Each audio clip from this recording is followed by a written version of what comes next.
Good evening guys, welcome to Indian mom studio. अगर आप channel पर नए हो तो जल्दी से चैनल को सब्सक्राइब कर लीजिए। तो लास्ट व्लॉग जो मैंने डाला था वो कशिश को हम एयरपोर्ट छोड़ने गए थे। एयरपोर्ट छोड़ने के बाद आकर मैंने आज कुछ शूट किया है आप सबके लिए, क्योंकि बहुत सारे लोग कशिश के बारे में पूछ रहे थे। 2 दिन तो मुझे बिल्कुल ठीक से नींद ही नहीं आई, क्योंकि मेरा दिमाग बस यही लगा रहा कि बस कशिश ढंग से पहुंच जाए, खैर खबर दे दे अपनी। हालांकि हमसे उसकी बात हो भी रही थी इस बीच में। दुबई में उसका काफ़ी लंबा लेओवर था, वहाँ पर भी उसने बात करी। लेकिन वही होता है ना, पराया देश है, जब तक उस देश में वो पहुँच ना जाए, अपने को कमरा ना मिल जाए, वहाँ पे सेटल ना हो जाए, तब तक दिमाग में यही लगता है कि भैया बच्चा ठीक ठाक पहुँच जाए। Good evening. तो आप में से बहुत सारे लोग कशिश के बारे में पूछ रहे थे कमेंट सेक्शन में। बहुत सारे लोग चिंता कर रहे थे कशिश का सफ़र कैसा रहा, कशिश ठीक ठाक पहुँच गई। तो कशिश बिल्कुल अच्छे से 28 को यहाँ पर इंडिया के हिसाब से 8 बजे के करीब पहुँच गई थी, और वहाँ पर ऐसे ही बज रहे थे 3 साढ़े 3 मेरे ख्याल से, मुझे एग्जैक्ट नहीं पता, लेकिन हाँ तो अच्छे से पहुँच गई थी अपना। और उसके बाद बस उसने अपने यूसीटी गई, वहाँ पर काउंटर पे जाके उसने अपनी की ली रूम की और चेक इन कर लिया।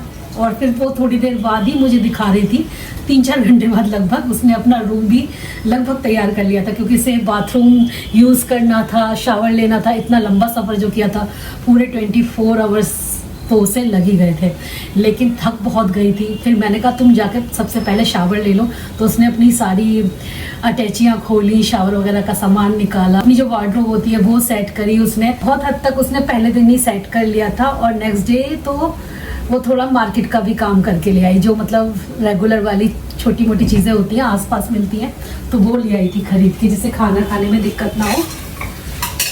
तो मैंने सोचा आप सबको बता देती हूँ। फिलहाल मैं आप सभी को तहे दिल से शुक्रिया कहना चाहती हूँ। धन्यवाद गाइज, आप लोगों को बहुत बड़ा वाला थैंक यू। आप लोगों ने कशिश को भर भर के विशेष दिए हैं। मेरा कमेंट सेक्शन पूरा भर गया था लिटरली, सच्ची में। आप लोगों ने जैसे कशिश गई ना, तो जैसे मैं फील कर रही थी, बहुत सारे लोग कमेंट सेक्शन में सेम फील कर रहे थे। उनको अपना टाइम याद आ गया, या फिर बच्चे जाने वाले उस समय का टाइम याद आ गया। सब रोने लगे कमेंट सेक्शन में। मैंने आप लोगों को रुलाया, उसके लिए सॉरी। लेकिन गाइज सच में मैं उस दिन खुद को रोक ही नहीं पाई थी। और लेकिन मुझे ये बहुत अच्छा लगा कि आप मेरी फैमिली को कितना अपनापन देते हो, कितना प्यार करते हो, कि आप लोगों ने कमेंट सेक्शन में इतना अच्छा अच्छा लिखा, कशिश को खूब सारी विशेस दी। मतलब मैं क्या बोलूँ, मैंने कशिश को वहाँ पे जाके बोला, कशिश तुम देखो वीडियो की कमेंट सेक्शन कितना भरा हुआ है, सब लोग तुम्हें विशेस कर रहे हैं। तो कशिश भी बहुत खुश हुई है देखकर। तो आप लोगों की सारी विशेस ना कशिश तक पहुँच गई हैं। Thank you so much. रात में डिनर में बना रही हूँ ताहिरी, और यहाँ पर मैं मम्मी के लिए तैयार कर रही हूँ। ये इसका मैं बनाऊँगी उत्पम, छोटे छोटे उत्पम बनाऊँगी। एक्चुअली मम्मी का ना हॉस्पिटल का जो खाना खाने के बाद मन हो जाता है, वो बड़ा ख़राब सा हो जाता है, तो बहुत ख़राब हो गया है। हॉस्पिटल में ना दलिया मिलता है, खिचड़ी मिलती है। तो मैंने सोचा कि आज से ना मम्मी को घर का खाना देंगे। तो सुबह मैंने वैसे घर की खिचड़ी बना के भेजी थी, लेकिन मम्मी को इतना पसंद नहीं आई खिचड़ी, क्योंकि उनका मन उब रहा है खिचड़ी से। तो हम लोगों ने सोचा क्यों ना उनको डिफरेंट चीज़ें दी जाएँ। और हमने कहा ना पहले मम्मी से ही पूछते कि मम्मी क्या खाना पसंद करेंगी। तो मम्मी की तबीयत थोड़ी ठीक हुई है पहले से। पहले आईसीयू में थी, अभी वार्ड में आ गई हैं। तो वार्ड में तो हम लोग अपनी पसंद का खाना उन्हें दे सकते हैं। तो मम्मी ने बोला मुझे उत्पम खाना है, तो मैंने कहा चलो आज उनके लिए उत्पम बना के ले जाएंगे। तो अभी हम थोड़ी देर में जाएंगे। प्रशांत वहीं पर ही हैं। प्रशांत चले गए थे अपना दोपहर में, और उससे पहले कहते हैं मिनी दीदी भी वहीं पर थी। तो अभी रात में ये खाना बना के पापा जी को खाना खिला के तब हम लोग निकलेंगे। हो सका तो आपको मिलवा दूंगी एक बार मम्मी से। बहुत सारे लोग पूछे थे कि आपकी मम्मी जी को क्या हुआ है, इतने दिन से तबीयत क्यों नहीं ठीक हो रही है, और अब तक तो उन्हें बिल्कुल परफेक्ट हो जाना चाहिए था। तो बहुत सारी चीज़ें हो गई हैं इस बीच में। इस बारे में प्रशांत ही आपको अच्छे से बता पाएंगे। तो जब कभी प्रशांत के पास समय होगा, हालांकि वो भी बहुत बिजी चल रहे हैं इन दिनों, लेकिन जब कभी भी उनके पास टाइम होगा तो वो आपको बताएंगे कि क्या दिक्कत आई है, मतलब इस टाइम पर। मैंने भी अपने आप को घर के कामों में थोड़ा बिजी कर लिया है, और वैसे भी मम्मी की तबीयत ठीक नहीं है, तो हॉस्पिटल बहुत जाना आना होता है। और फिर पापा भी आ गए थे पास में। पापा को भी लग रहा था कि कशिश चली गई है, लोगों को बड़ा अकेलापन लगेगा, तो पापा यहीं पर ही आ गए थे कशिश के जाने के बाद। कशिश को वहाँ पे पहुँचने के बाद जब वीडियो कॉल करी, उसको देख लिया तो सुकून पड़ गया, मतलब लगा कि हाँ चलो बच्चा ठीक ठाक पहुँच गया। वहाँ तक की जो जर्नी थी ना, उसमें थोड़ा सा दिमाग मेरा वो हो रहा था, लेकिन वो अब अच्छे से पहुँच गई है। यहाँ पर मैंने खूब सारी वेजिटेबल डालकर पुलाव बना दिया था। साथ में मैं बना रही थी मम्मी के लिए उत्पम। तो उत्पम बनाने के लिए ना मैंने वेजिटेबल सारी ले ली थी, क्योंकि मम्मी को ना न्यूट्रिशंस भी मिलने बहुत इंपॉर्टेंट हैं। क्योंकि दवाइयों से तो जो हो रहा है वो हो रहा है, लेकिन नेचुरल चीज़ें जितना अच्छे से वो खा पाएँ वो अच्छी बात है। हालाँकि उनकी भूख बहुत कम हो गई है, वो बस 2-3 टुकड़े ही खाती हैं, उसी के बाद कहती हैं कि मेरा पेट भर गया, मुझे उल्टी हो जाएगी और मत खिलाओ। फिर भी हम लोग कोशिश कर रहे हैं कि कुछ तो खाएँ एटलीस्ट वो। तो यहाँ पर मैंने बहुत छोटे छोटे से 4 उत्पम बनाए थे, जिसमें से उन्होंने एक ही खाया था, मुश्किल से वो भी। कल मैंने थोड़ी देर के लिए कैमरा उठाया, सोचा चलो जो भी काम कर रही हूँ उसे रिकॉर्ड करती हूँ, आपके साथ कुछ तो शेयर करती हूँ, क्योंकि इतने दिन से अंदर से मन ही नहीं कर रहा था। बहुत सारी चीज़ें चल रही हैं साथ में, तो इस वजह से ये सब करने का मन ही नहीं कर रहा था अंदर से। लेकिन आज मैंने हिम्मत करी, मैंने कहा नहीं, काम पर तो वापस लगना ही पड़ेगा। ये मन जो है बड़ा चलायमान होता है, अगर आप इसे काम में ना लगाओ ना तो ये बहुत ज़्यादा सोचने लगता है। तो मैं नहीं चाहती कि मैं किसी भी डीप थॉट में जाऊं या किसी भी चीज़ को सोचकर अंदर ही अंदर परेशान हूँ। तो इससे बेहतर है कि मैं अपना मन सही जगह पर लगाती हूँ। तो आज मैंने सोचा चलो आप लोगों के साथ कुछ ऐसी साड़ियाँ शेयर करती हूँ जो मैंने मंगाई हैं नवरात्रि के लिए। सितंबर आ गया है और सितंबर में है नवरात्रि, तो नवरात्रि के लिए जो भी साड़ियाँ वगैरह मंगानी है, आप लोगों को मेरा नवरात्रि का कलेक्शन हमेशा पसंद आता है। तो जब पहली नवरात्रि आती है ना, तो मैं हमेशा एक अच्छी सी प्यारी सी साड़ी पहनकर ही पूजा करती हूँ। तो आज मैं कुछ ऐसी ही नई नई साड़ियाँ आप लोगों को दिखाने वाली हूँ, जो कि मैंने मिंत्रा से परचेज़ करी हैं। तो एक एक करके दिखाती हूँ। बहुत प्यारे डिज़ाइंस हैं, आपको सारी साड़ियाँ बहुत पसंद आने वाली हैं। एक आध का तो ब्लाउज़ भी इतना प्यारा है ना, उसमें पूरे में बहुत प्यारा प्रिंट है। तो मैं सब आपको दिखाती हूँ 1 बाय 1। तो सबसे पहले एक बंगाली स्टाइल की साड़ी दिखाती हूँ, जो कि दुर्गा पूजा पे बड़ी अच्छी लगेगी। आप चाहो तो 9वीं वाले दिन या 8वीं वाले दिन पहन सकते हो। और ये देखिए, ये है वाइट कलर में। इसमें ना सभी साड़ियों में आपको बहुत सारे डिज़ाइंस, कलर, पैटर्न, ये सारे आपको डिफरेंट मिल जाएंगे। तो जो मैंने चूज़ करी है अपने लिए, मैं आज आपको वो दिखा रही हूँ। तो ये देखिए, सबसे पहले ये इतनी ब्यूटीफुल सी साड़ी लगी थी ना मुझे, और इसे पहनने के बाद मुझे पता है कि पूरा बंगाली लुक आना चाहिए। और इसके साथ आप शाखा पोला भी पहन सकते हो, तो बिल्कुल बंगाली लुक आएगा। इसका जो पल्ला है वो आप देख सकते हो कि इस तरीके का है। बहुत ही प्यारी वीविंग हो रही है। कपड़े का जो फैब्रिक है वो भी बहुत सॉफ्ट है, सिल्की है और अच्छा है। साथ में इसका ब्लाउज पीस तो आपको बहुत पसंद आने वाला है। इतना प्यारा सा ब्लाउज पीस है, शायद मैंने इसी वजह से इसको पसंद किया था। इसके ब्लाउज में ना आपको बैक में, ये बैक में जब आप पहनोगे, बनवाओगे इसको, तो बैक में ये आएगा। देखिए कितना प्यारा बंगाली डिज़ाइन है, कितना सुंदर है। ये बैक में जब आएगा ना, मैं इसकी पिक्चर्स भी लगा दूंगी। कुछ पिक्चर्स जो मैंने देखकर इसे पसंद किया था वो साइड में आपको दिख जाएंगी। तो इस तरीके से ब्लाउज का पैटर्न आने वाला है बैक में, तो बहुत ही प्यारा लगने वाला है। रेड कलर का ब्लाउज बनेगा, बॉर्डर के साथ बनवा सकते हो। ये वाली साड़ी बाकी बहुत प्यारी है। तो आप चाहो तो नवरात्रि के लिए अभी से परचेज़ कर लीजिए, क्योंकि फिर टेलर से ब्लाउज़ वगैरह बनवाने में काफ़ी सारा समय निकल जाता है। तो सेकंड साड़ी दिखाती हूँ, जो कि मैंने खरीदी है, क्रीम से कलर में है। और ये डिज़ाइन सारे ना एक दूसरे से बिल्कुल डिफरेंट है। तो ये जो दूसरी साड़ी है ना, इस पर आप देखोगे तो बहुत ही प्यारा पैटर्न है। तो ये है सेकंड साड़ी, जिसमें आपको मिलते हैं इस टाइप से त्रिशूल और डमरू। बिल्कुल ना जैसे पूजा पाठ में पहनने के लिए बहुत ही प्यारा सा डिज़ाइन है ये। और इसके साथ ना बॉर्डर भी मिल रहा है आप लोगों को। तो मुझे ये बॉर्डर बड़ा प्यारा लगा। देखिए इसमें सारे में ना सीक्वेंस वर्क है बॉर्डर पे। अब इसके पल्ले की बात करते हैं, जो कि बहुत ही प्रीटी है। ये देखिए इसका पल्ला, जब आप पहनोगे ना, इस साड़ी की असली जान इस पल्ले में है। तो माँ दुर्गा बनी हुई है, यहाँ पर आप देख सकते हो। बहुत प्यारा सा डिज़ाइन पल्ले पर आएगा इस तरीके से। जब मैं पहनूंगी तो मैं आपको लुक भी दिखा दूंगी। तो देखिए बैक में ये वाला डिज़ाइन आएगा, तो कितना, ये देखिए इसके ब्लाउज में भी यहाँ पर देखिए त्रिशूल का एक डिज़ाइन है। तो वो भी आप लगवा सकते हो बैक में। बैक में चाहो तो इस टाइप से ये वाला डिज़ाइन ले सकते हो। तो प्लेन नहीं लगेगा बिल्कुल। वैसे तो प्लेन है ब्लाउज, रेड कलर में दिया है इसका ब्लाउज। आपको कैसी लग रही है साड़ियाँ बताना। इन सभी के जो लिंक है ना वो मैं डिस्क्रिप्शन बॉक्स में छोड़ दूंगी, और हो सका तो मैं यहाँ पे टैग भी कर दूंगी स्क्रीन पे, तो स्क्रीन पे आपको दिख जाएगा जब मैं टैग करूँगी। देखिए कितना प्यारा सा लग रहा है, ये देखिए।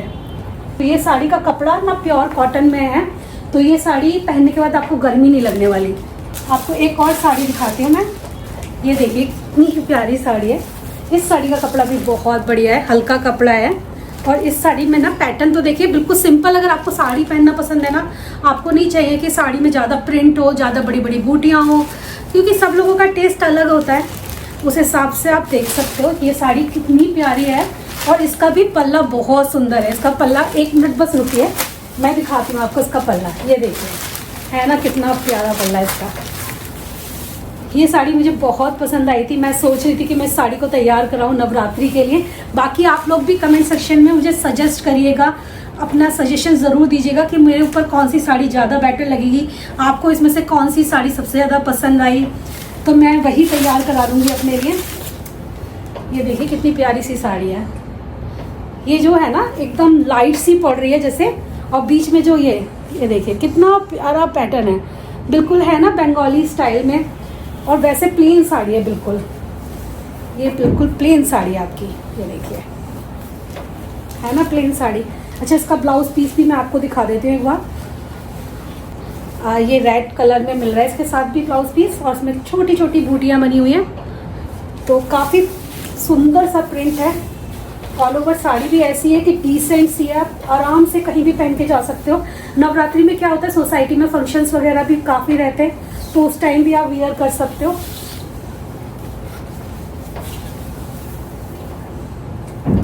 आई होप आपको ये सारी साड़ियाँ पसंद आई होंगी। गाइस मैं भी अभी हॉस्पिटल से होके आया हूँ, तो हम लोगों ने ना ऐसा किया है कि हम लोगों ने थोड़ा थोड़ा ना स्प्लिट कर लिया है। सुबह के वक्त में मिनी चली जाती है, और दोपहर से लेके जैसे रात तक मैं रुक गया, फिर कभी पापा रुक गए रात में, है ना, तो मोस्टली पापा रुक जाते हैं। और हम लोग जो है ऐसे करके अपनी शिफ्ट हम लोगों ने कर ली है, तो उससे इजी रहता है सबके इसी के लिए काम, क्योंकि उधर रुद्रांश है, इधर मेरा ऑफिस भी है। और तो पापा को मैं क्या करती हूँ ना, डिनर करा के भेजती हूँ, और मम्मी का खाना पैक जब मैं जाता हूँ दोपहर में तो मम्मी का खाना ले जाता हूँ। बिकॉज क्या है ना, बहुत दिनों से वो सेम खाना खा खा के उगता गई थी। 2-3 दिन से हम लोगों ने क्या किया है कि मैं घर से खाना बनवा के लेके जा रहा हूँ फ्रेश उनके लिए, तो उनको पसंद भी आ रहा है, क्योंकि हॉस्पिटल में ना सेम टाइप का खाना मिलता रहता है। दिक्कत उनको ना पोटेशियम उनका और जो सोडियम होता है वो सब बहुत ज़्यादा कम हो रहा है, तो उनको कभी कभी ना हेलुसिनेशंस वगैरह होने लगते हैं। अब क्या है ना, बहुत टाइम हो गया, पिछले महीने उनका ऑपरेशन हुआ था, और लगभग 1.5 महीना हो गया जब से वो ऑन एंड ऑफ, मतलब घर पे आती हैं और उसके बाद फिर वापस चली जाती हैं 2 दिन बाद हॉस्पिटल। और ये इनके संग ना 4-5वीं बार हुआ है कि हम हॉस्पिटल लेके उनको गए हैं। अब सोच रहे हैं थोड़ा सा ना हम चेंज कर देंगे वो हॉस्पिटल को, बिकॉज क्या है ना, हो सकता है कहीं और उनको अच्छा ट्रीटमेंट मिले। तो मैं कल जाऊंगा, जैसे कि अलग हॉस्पिटल में एक मैं लेके जाऊंगा जहाँ पे यूरोलॉजिस्ट वगैरह अच्छा है। बाय द वे उनको इन्फेक्शन, मतलब जो उनका ऑपरेशन हुआ था वो तो ठीक है, उसको तो हमने डॉक्टर से दिखा दिया था, अपोलो में उनका ऑपरेशन हुआ था जैसे कि आपको मालूम है। उनका हमने मतलब एक बार उनका क्या हुआ, उसी इन्फेक्शन की वजह से उनके जो टाके हैं ना वो पक रहे थे, तो वो ढंग से नहीं हो रहे थे, तो उसके लिए हम फिर उनको अपोलो लेके गए, और वहाँ पे उनका सेकेंड बार ऑपरेशन होके वो सारे जो रीस्टिचिंग वगैरह होती है वो सब किया गया। तो उनको चलने में कोई दिक्कत नहीं थी, लेकिन क्या हुआ इस बीच में बहुत लोग, अगर किसी को मेडिसिन की जानकारी हो तो उनको ना मल्टीपल इन्फेक्शंस हो गए, यूटीआई जिसमें से मेन है, और यूटीआई भी ना बहुत दिनों में जाता है। उस वजह से क्या हुआ, और लंग्स में भी इनके इन्फेक्शन हो गया, तो उस वजह से क्या हुआ, उनको बार बार, मतलब वो उनकी इम्यूनिटी इतनी वीक हो गई कि उनको बार बार हॉस्पिटल में एडमिट हो रहा। और ये बहुत टफ टाइम था हम सब के लिए, क्योंकि इधर एक तरफ कशिश जा रही है, और जिसके लिए आप इतने सालों से प्रिपेयर कर रहे हो तो उसको भी नहीं छोड़ा जा सकता, राइट। कशिश ने और हमने बहुत मेहनत करी है, और रीमा ने, कि कशिश एक अच्छे मुकाम तक पहुंच सके और उसकी पढ़ाई पूरी कंप्लीट हो सके, तो वो भी एक बहुत इंपॉर्टेंट माइलस्टोन है हमारी लाइफ का कि वो इस चीज़ को कंप्लीट कर सके। और दूसरी तरफ मम्मी का ये कॉम्प्लिकेशन, तो हम लोग पिछले 1.5-2 महीने से बहुत ज़्यादा फंसे हुए थे, मतलब इस तरीके से कह सकते हो कि समझ में नहीं आ रहा था कि इसको करें या उसको करें। तो सबसे बेस्ट तो यही होता है कि आप दोनों को साथ में लेके चलो जितना पॉसिबल हो, तो हमने वही किया। और आई होप बहुत सारे लोगों को ये होंगे कि आपने मम्मी के बारे में नहीं बताया, ये नहीं बताया, वो नहीं करा, फलाना ढिमाका। मैं कमेंट्स पढ़ता था, ऐसी बात नहीं। उन लोगों के लिए मेरे पास ना एक ही जवाब है, जब आप मेरे शूज में होगे ना, जब मेरी पोजीशन पे होगे, तब उस समझ में आना। एक तरफ आपका बच्चा जा रहा है बहुत लॉन्ग टाइम के लिए अपने इंपॉर्टेंट माइलस्टोन के लिए, एक तरफ आपकी मदर है, तो आई एम श्योर आप एक चूज करोगे, है ना। आप नहीं करोगे, बहुत सारे लोग एक ही चूज करेंगे, ठीक है, लेकिन मेरे को दोनों ही लेके चलने थे। तो किसी तरीके से ये टाइम निकाला, बट निकल गया ये टाइम भी। कशिश चली गई और ठीक से पहुंच गई है, अपने काम अपने आप करेगी। वो भी हमारे घर की सिचुएशंस को समझती है कि दादी बीमार पड़ी है, तो उसने कभी भी कोई कंप्लेंट नहीं करी, ये नहीं हो रहा, वो नहीं हो रहा। She is not a cranky kid, तो वो अपने काम सारे कर रही है। अब मतलब 2-3-4 साल बाहर रह के उसको ये फायदा तो हुआ ही है कि वो सब अपने आप करना सीख गई है, तो उसको ऐसे कहीं स्टक नहीं हो रही है। वो मुझे अपडेट देती रहती है। मैं इधर कोशिश कर रहा हूँ कि मम्मी का जो इन्फेक्शन है ना वो खत्म हो जाए। गाइस इसी चक्कर में ना सुबह निकलते, दोपहर में निकलते, फिर मैं रात में आता हूँ, फिर अपना काम कंप्लीट करते हैं। रीमा इधर अपने काम में थोड़ा सा अपना टाइम मैं कह रहा हूँ तुम निकालो, क्योंकि पिछले 1-8 महीने से रीमा ने भी अपने सारे कोलैबोरेशंस और सब कुछ होल्ड पे डाल दिया है। आपने खुद देखा होगा कि इनके वीडियोस भी बहुत कम गए हैं, तो ये सब चीजें चल रही थी। बट बोलने वाले लोग फिर भी बोलते हैं, हम पढ़ते हैं कमेंट्स को कि लोग क्या क्या बोल रहे हैं। अच्छा नहीं लगता, लेकिन क्या कर सकते हैं, क्योंकि वो लोग हमारी सिचुएशन में नहीं है, इसलिए समझ नहीं सकते वो। क्योंकि लोगों को तो जो कमेंट लिखना होता है ना, वो सिर्फ लिख के चले जाता है। होता क्या है उसमें, टाइप कर दिया बिना फेस के लोग, है ना। तो उन लोगों के लिए मेरा एक ही आई थिंक एक ही जवाब है कि अपनी असली आईडी से बोलो और सामने आके बोलो, तब मैं आपको बताऊंगा और मैं आपको आईना दिखाऊंगा, आप खुद कितना करते हो। एक बार असली आईडी लगाओ और अपनी असली पिक्चर भी लगा के दिखाओ हमें, तब पता चलेगा ना कौन क्या बोल रहा है और क्यों बोल रहा है एक्चुअली। सही बात बता रहा हूं। अभी तो हमें पता नहीं चलता, क्योंकि सब लोग अपनी छुपा कर आईडी रखे हुए हैं। सब छुपा के आईडी रखे हुए हैं। कभी कभी हमें शक होता है, लेकिन हम ऐसे कैसे किसी को बोल दें कि ये है वो है। लेकिन हाँ, आईडी तो छुपा के आप लोग बहुत सारे लोग करते हैं। इसी डेली रूटीन से आप एक बात तो पता लगा ही लिए होंगे कि पिछले महीने मेरे कितने वीडियोस गए और मैंने कितना काम किया। जबकि ये सबसे ज्यादा ना बिजी टाइम होता है यूट्यूबर्स के लिए। अगर जो भी यूट्यूबर्स देख रहे हैं उनके लिए सबसे बिजी टाइम होता है, they will vouch for it. लेकिन हम लोगों ने सब कुछ ताक पे रख दिया कि कशिश को मैनेज करें, बच्चे को मैनेज करें और मम्मी को मैनेज करें। उसमें भी लोगों की मतलब शिकायतों वाले कमेंट्स आते हैं, and I don't care about it. Seriously I don't care about all those things. मुझे जो करना है मैं कर रहा हूँ, ठीक। उसके लिए हम लोगों को किसी की भी वो नहीं चाहिए, सर्टिफिकेट या सर्टिफिकेशन हमें नहीं चाहिए, बिल्कुल नहीं चाहिए। ब्लेसिंग दीजिए मम्मी को कि वो जल्दी सही हो, यही मेरे को चाहिए। और सब हम लोगों की फैमिली पे ब्लेसिंग बनी रहे आप लोगों की, सबसे अच्छी बात है। गाइस आप खुद सोचिए कि एक दिन भी अगर आप हॉस्पिटल चले जाते हो ना, तो आप उसे 3 दिन याद रखते हो कि यार मैं उस दिन हॉस्पिटल गया था। और 40-45 दिन होने वाले हैं। अभी जो 7 या 8 तारीख आएगी ना, तब समझ लीजिए मम्मी को पूरे 2 महीने। हम दिखाते नहीं है कुछ भी, हम नहीं दिखाते मम्मी से रिलेटेड, क्योंकि अब आप समझो जब भी हमारे पास टाइम होता है या रीमा के पास टाइम होता है तो रीमा वीडियो बनाती है, तो सोचो कितना। और बाकी टाइम जो नहीं बनाती है वो या मम्मी का काम कर रहा होता था, मैं अपोलो जा रहा होता था, या फिर कशिश के लिए मैं भाग रहा होता था कि उसका 4x करो। गाइस बच्चे को बाहर भेजना it's not easy, it's not what do you think कि यहाँ से उठ के वो चेन्नई या बैंगलोर जा रहे हैं, ऐसा कुछ नहीं है। It is not India. आप जो लोग यूरोप में अपना वीजा लगाते हैं उनसे पूछिए, और उनसे पूछिए कि कितने डॉक्यूमेंट लगते हैं। 3 स्पेशली पढ़ाई के लिए 3 साल का आपका फाइनेंशियल स्टेटमेंट्स, और उसके अलावा 6 महीने के फाइनेंशियल आपके बैंक स्टेटमेंट, उसके अलावा हर चीज लग जाती है। जब मैंने कशिश का ना वीजा के लिए अप्लाई किया था ना, इतना मोटी वो फाइल बनी थी उसकी, इतनी मोटी। So it's not easy to send your kid for higher studies outside India.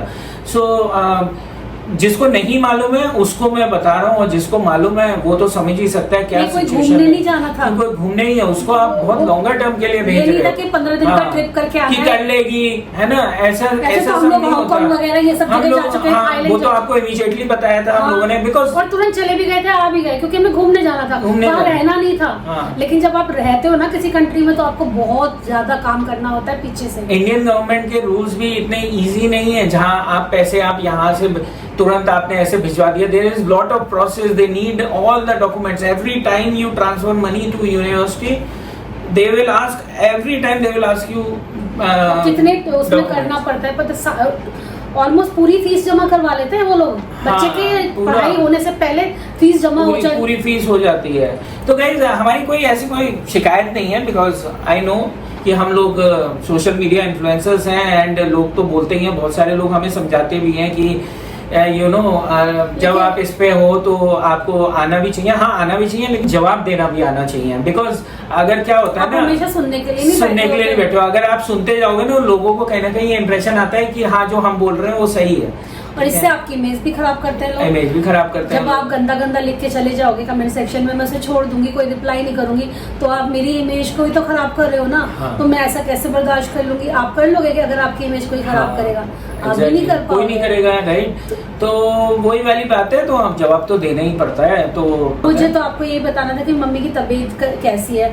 कभी मैं आपको मम्मी से मिलवा भी दूंगी, जिस दिन मम्मी का मन अच्छा होगा, वो कैमरे में आना चाहेंगी, तो मैं आपको दिखा. प्राइवेसी की वजह से हम लोग उनको ना कैमरे में नहीं लेते हैं, विच आई थिंक बहुत लोग हमसे एग्री भी करेंगे कि कोई अगर ऐसी सिचुएशन में कैसे हम बनाएं. क्योंकि हम ऐसे इस टाइप के ना लालची या हमने इस टाइप के लोग नहीं है कि कोई अपने हॉस्पिटल में है, कोई उसका ट्रीटमेंट चल रहा है और हम ऐसे बना दें. और आपको भी पता है मम्मी इतने सालों से मेरे चैनल पर आ रही हैं, तो जब उनकी तबीयत खराब हुई है तो आप लोग भी पूछ रहे हो मुझसे लगातार कि मम्मी कैसी है. एक तो होता है जैसा कि आप किसी को जानते नहीं हो, लेकिन आप उन्हें जानते हो, पहचानते हो. प्रशांत की मम्मी है, हमारे घर पे आती जाती रहती हैं, तो आप भी देखना चाहते हो कि मम्मी आप कैसी हैं. तो मैं भी कोशिश करूंगी कि जिस दिन मम्मी का मन अच्छा होगा मैं आप लोगों को मम्मी से मिलवा दूं. आप फिर उनको और ज्यादा ब्लेसिंग्स देना, और अभी भी ब्लेसिंग्स दीजिए. पापा बहुत वीक भी हो गए हैं. पापा आपका वेट लूज हो गया है, क्योंकि कोई भी परेशान होगा. पापा को ना अपने घर की याद आ रही है, सच पूछो तो. क्योंकि पापा आजकल हमारे साथ रह रहे हैं ना.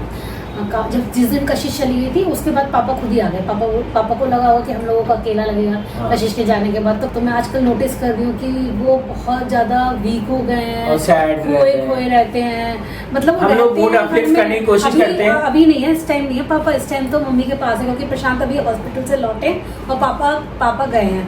क्योंकि मम्मी भी ना पापा को याद करती है. पूरे दिन में अगर पापा को ना देखें ना तो मम्मी शोर मचा लेंगी कि पापा कहाँ है, पापा कहाँ है. तो हम पापा को रात में भेज देते हैं. और मम्मी को ना सारे मेंबर्स चाहिए. हाँ, सब लोग चाहिए, सब चाहिए सब मिलने की. तो अब सब एक साथ तो नहीं जा सकते, तो हम लोग रोटेशन में करते रहते हैं. तो मैं नोटिस करती हूँ कि पापा इतने सैड रहने लगे हैं. खाना भी उनका इतना कम हो गया है, जो कि मुझे अच्छा नहीं लगता. कि उम्र के इस पड़ाव पे ना हर किसी को जीवन साथी की जरूरत होती है.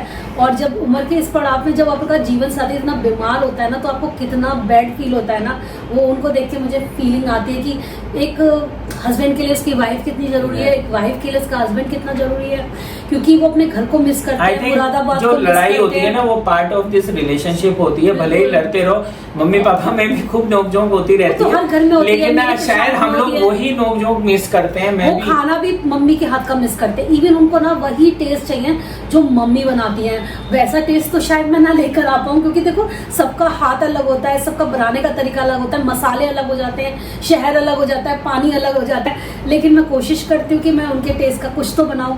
फिर भी वो मैं भी मूड अपलिफ्ट करने के लिए उनके लिए कुछ करता रहता हूँ कि आप टीवी देख लो, मूवी चला दी कुछ, मैंने बातें कर ली बैठ के, ये सारी चीजें. लेकिन जो एक दिमाग में चलता रहता है ना, वो भी उनके दिमाग में तो चल ही रहा है, लगातार चलता रहता है. हाँ. लगातार. मैं जैसे कभी टीवी चलाती हूँ, कहते बेटा बंद कर दो, मेरा मन नहीं करता टीवी देखने का. मैंने कहा नहीं पापा जी, थोड़ा देर देखिए. अप्स एंड डाउन जो होते हैं वो लाइफ का एक हिस्सा है. आपको मिलवाएंगे. लाइफ का एक हिस्सा है अप्स एंड डाउन. वो हर किसी की लाइफ में आते हैं. वक्त थोड़ी ना एक जैसा रहता है. अभी जा रहे थे ना, तब मैं से कह रहे थे, तो मैंने कहा पापा ऐसा मत सोचिए, वक्त एक जैसा नहीं रहता. आज खराब है, कल अच्छा भी होगा. क्या होता है, जब हम छोटे थे वो हमें समझाते थे, अब वो उस पड़ाव पे आगे जब हमें समझाना पड़ेगा. एक्चुअली बड़े होने के बाद ना पेरेंट्स आपके बच्चे हो जाते हैं, जैसे हो जाते हैं, रिवर्स साइकोलॉजी. हाँ, हम लोग स्ट्रांग हो जाते हैं, वो थोड़े वीक हो जाते हैं. और लाइफ का सबसे सैडेस्ट पार्ट यही है. एंड क्या कर सकते हैं, इसको अवॉइड नहीं कर सकते. This is life. सच बात है. और हर किसी की लाइफ में ये दिन आना होता है कि हर कोई एजेड होता है, हर कोई उम्र में बड़ा होगा कभी ना कभी. आज जो यंग है, थोड़ी ना सारी जिंदगी यंग रहने वाले हैं. चलिए